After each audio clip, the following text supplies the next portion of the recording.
My name is Renata, and I am 30 years old. I want you to picture something with me before I say another word. Picture a Tuesday morning. Late summer. The kind of heat that makes the air above the pavement ripple like water. Picture a woman, me, standing on the front porch of a house I grew up in, holding a manila folder, watching a moving truck back into the driveway. The driver steps out and asks if I'm the owner. I say yes. And behind him, pulling up in a rented minivan, still wearing the lanyards from their cruise ship, still tan, still carrying duty-free shopping bags, is my entire family. My mother's mouth opens. No sound comes out. My father's face is the color of old paper, and I don't say a word. I simply hand the driver the keys, not my family's keys, my keys, and I step aside. But before I tell you why I was left on the porch, while my family boarded a luxury liner, please like and subscribe, but only if this story resonates with something you've lived. And tell me, where are you watching from, and what time is it there? I genuinely want to know who's up at 2 a.m. with me tonight, because this story is for you.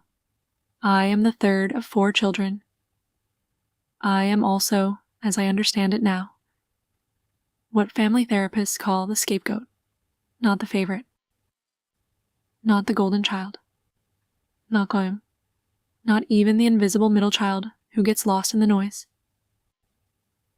I was the one assigned a role, the acceptable sacrifice, the one whose needs could always be quietly postponed because there was always something more pressing, someone more deserving, something else the family budget needed to protect. My brother Daniel is the oldest. He got the car at 16.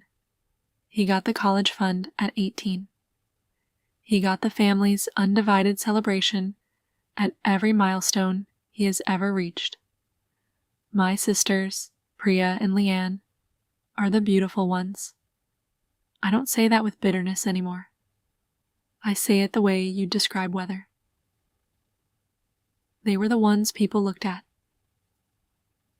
And looking in my family translated directly into value. And then there was me. I was the useful one. From the time I was 11 years old, I came home from school and started dinner.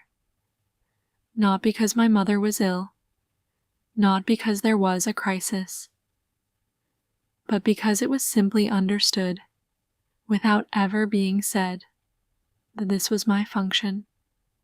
Psychologists call it parentification, the process by which a child is made to carry the emotional and logistical weight of adults who should be carrying it themselves.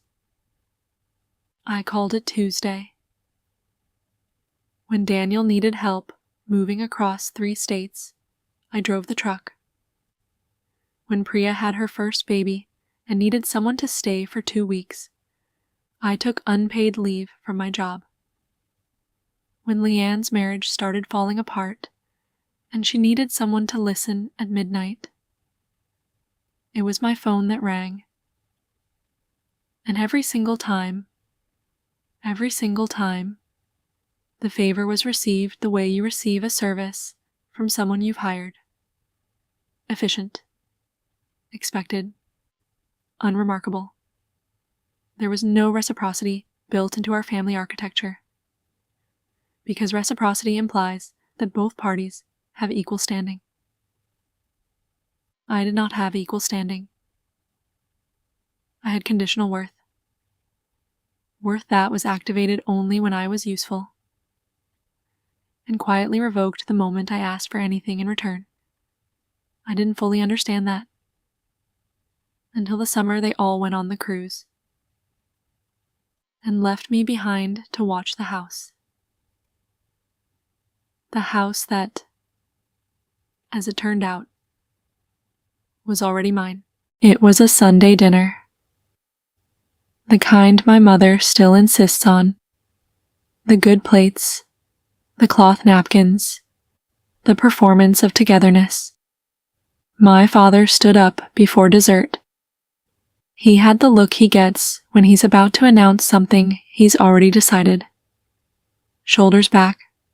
A small, self-satisfied smile. The look of a man who has never once questioned whether his decisions deserve to be questioned. What? He said that he and my mother were celebrating their 40th anniversary. That the whole family had been working hard. That they deserved something special. He said they'd booked a 12-day Mediterranean cruise. And then he listed the names. Daniel, Priya, Leanne, the grandchildren, Daniel's wife, Priya's husband, even Leanne's ex, who is, technically, in the process of divorcing her, made the list. My name was not spoken. I sat very still. I have learned over 30 years to make my face a surface that reveals nothing during the initial blow. You learn that when you grow up in a house where showing hurt is treated as manipulation. You learn to absorb impact quietly, the way old wood absorbs water, invisibly, until it warps from the inside. I asked with a steadiness I did not feel. Well, if there had been a mistake. My mother didn't even look up from her plate. She said, "Someone has to watch the house. You don't have anything important going on anyway." Not a question. A statement. A designation. My father nodded the way men nod when their wives have said exactly what they were unwilling to say themselves. And he added, almost gently, as though gentleness could sand down the shape of what was happening. It's only 12 days, Renata. You'll have the place to yourself, as though solitude were the gift, Loy, as though being left were the same thing as being free. I looked around that table. Daniel was refilling his wine glass. Priya was cutting food into small pieces for the baby. Leanne met my eyes for exactly 1 second, and then looked away. That look, that single second of eye contact, followed by deliberate avoidance, told me everything I needed to know about the role I played in this family story. I was not a character with interiority. I was a plot device. The morning they left, I stood at the window and watched. There is a specific kind of grief that has no dramatic shape to it. It doesn't announce itself. It doesn't give you a scene to play. It just settles over you. Quiet and heavy. Like the house itself is pressing down on your chest. I watched my mother count luggage on the driveway. 7 bags, color coordinated, tied with ribbon, because that's what she does for trips that matter. I watched my father shake Daniel's hand. Shake it. The way men shake hands with other men they respect. I watched the grandchildren shriek and chase each other around the car. And then the cars pulled out, one after another, and the street went quiet. And the house. This house I had cooked in, and cleaned, and maintained, and shown up for, in ways no one ever catalogued or acknowledged, went completely, entirely, silent. The silence of a place from which you have been erased. Not absent. Erased. There is a difference. Absence implies you were once fully present, Erasure means they simply redrew the map without you on it. I stood in that silence for a long time, and then I went to clean out my father's desk, because someone had to manage the mail, and I found the thing that changed everything. My father's desk is an old oak thing. Heavy. The kind of furniture that announces its own importance simply by existing in a room. He's always been private about it. Growing up, we were not allowed to touch it. Not the drawers. Not the surface. Not the small brass lamp that sat in the corner of it like a sentinel. I was there to find the utility account numbers, the water bill, the alarm code documentation, practical things. The bottom drawer was unlocked. Unusual. Inside was a flat, wooden box, the kind you find in antique stores, inlaid with a faded floral pattern. My grandmother's. I recognized it immediately. I had seen it on her dresser when I was small. She called it her keeping box. I don't know what made me open it.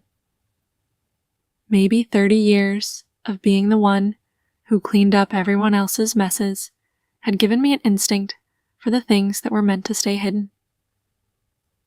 Inside was a folded document. Crisp once, now soft at the creases, from years of being opened and refolded. The words at the top read, "Last Will and Testament of Eleanor Voss." My grandmother. Gone 6 years now. I sat down on the floor. Not dramatically. There was no dramatic left in me by then. I sat down simply because my legs stopped being useful. My grandmother had owned this house. I had known that in the vague way you know things that adults never fully explain. She'd lived here for 40 years before she came to live with us. Before she died. In the bedroom down the hall, with my hand in hers, and no one else present, because no one else had thought to come in time. I was the one who was there.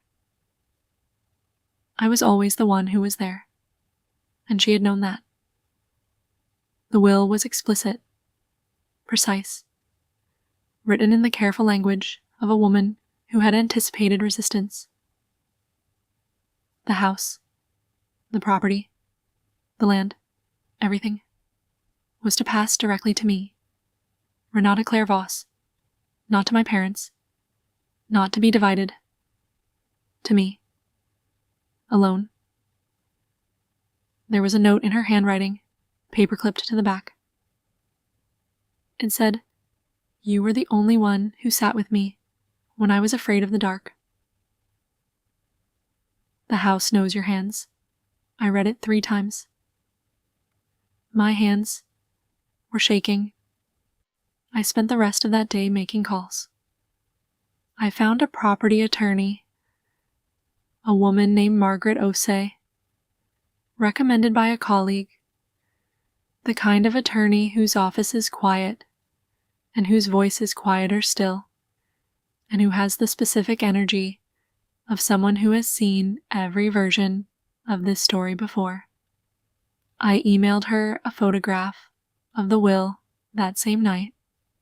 She called me back the next morning. Her first words were, "Renata, this is valid. This is more than valid. Do you understand what I'm telling you?" I said I thought so. She said, "Your parents have been in possession of this document for 6 years. The title was never transferred. Legally, this house is yours. It has been yours since the day your grandmother died. 6 years. 6 years of cooking in my own kitchen without knowing it was mine.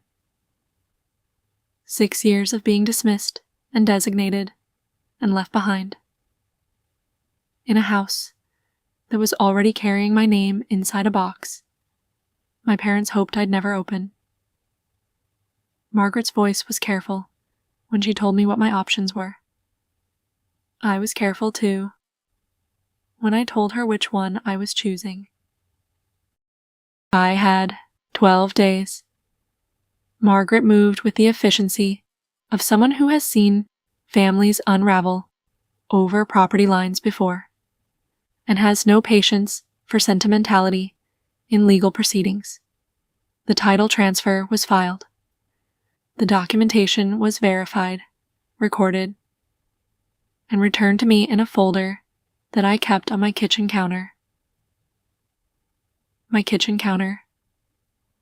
And touched every morning like a person checking to make sure something real is still real. On day 8, I called a realtor. Not to list the house immediately. I hadn't decided that yet. But to understand what I owned, what it was worth, what my options were, now that I had options.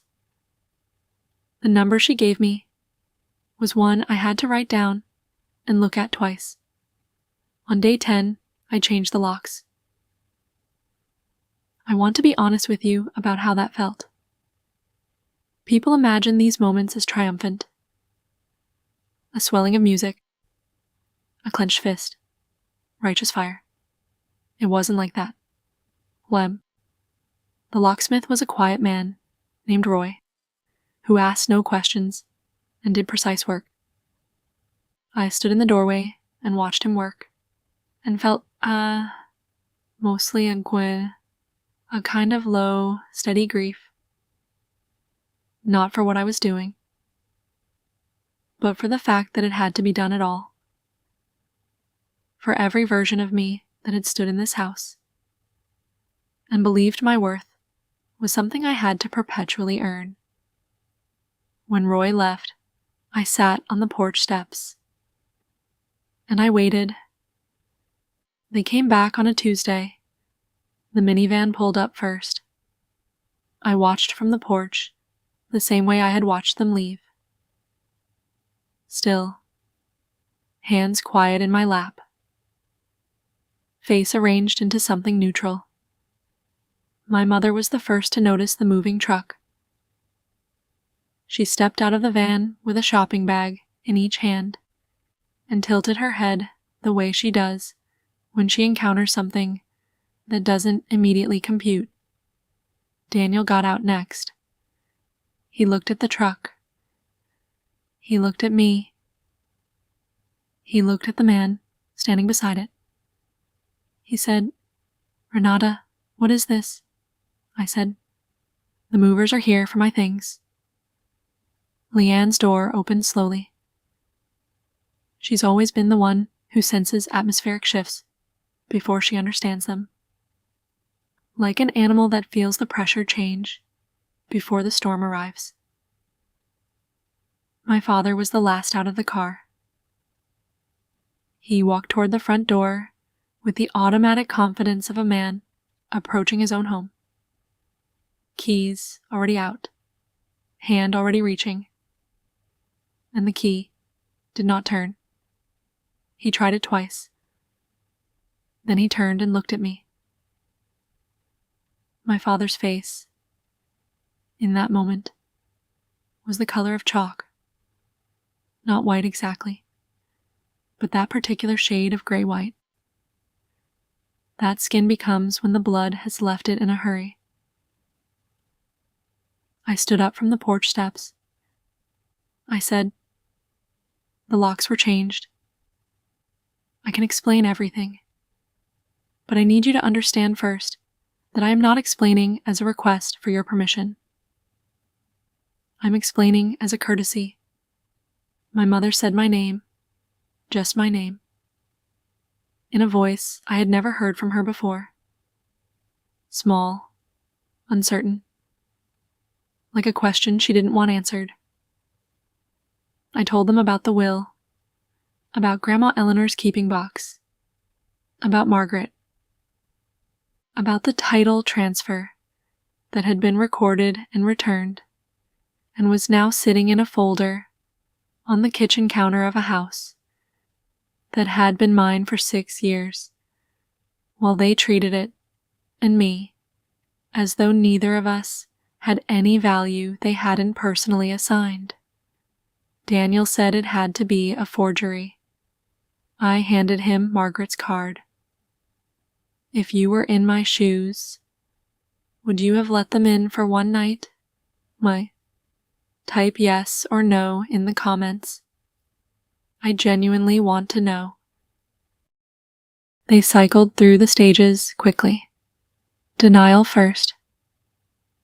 The will was contested, forged, misinterpreted, then anger. My father's voice climbing to a register I had only heard a handful of times in my life. The register that had always worked before, the one that was designed to make me smaller, quieter, more accommodating.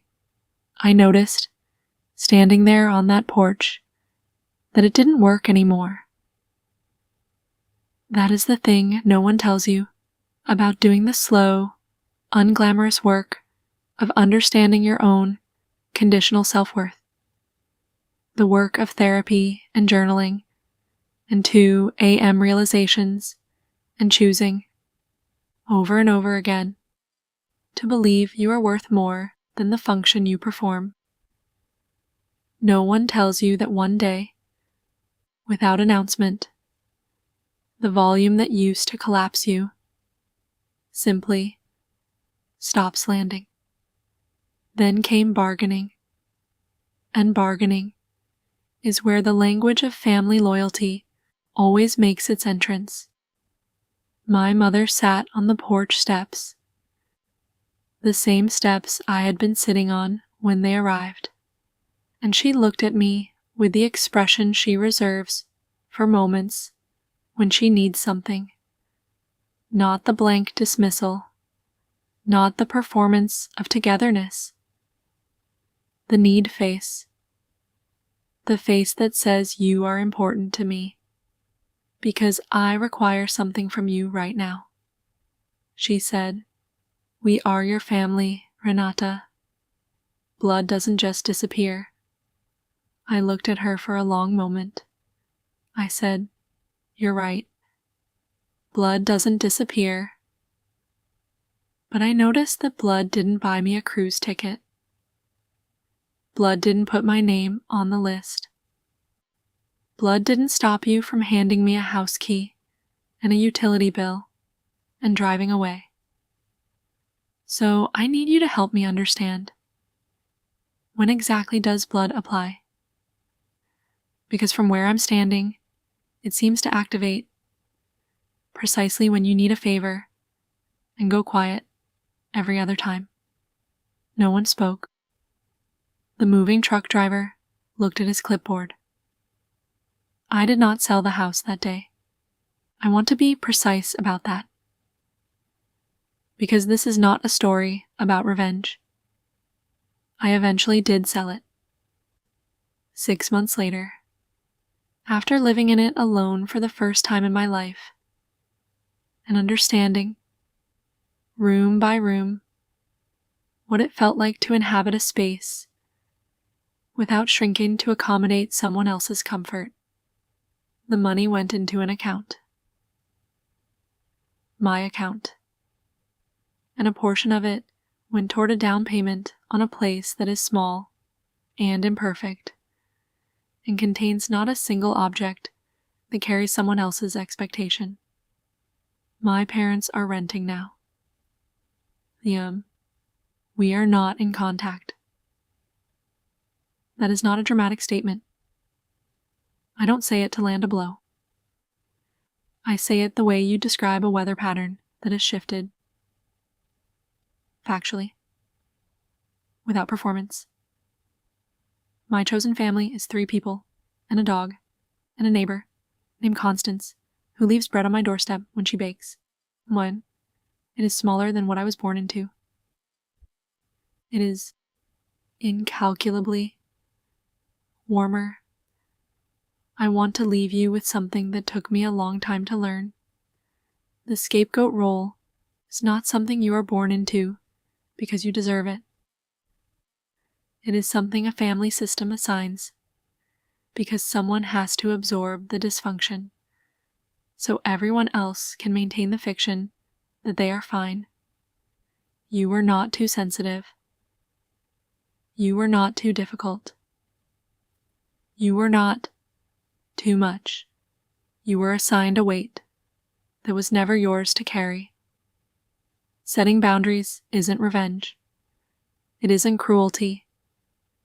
It isn't the dramatic undoing of everything family is supposed to mean. It is survival. It is the quiet, radical act of deciding that you are worth being chosen. Not chosen last. Not chosen when convenient. Not chosen when the house needs watching, and everyone else has somewhere better to be. First. You deserve to be chosen first. And if the people who were supposed to choose you never learned how, then I hope, with everything I have, that you learn to choose yourself. I'm Renata, and I'm still standing. See you in the next one.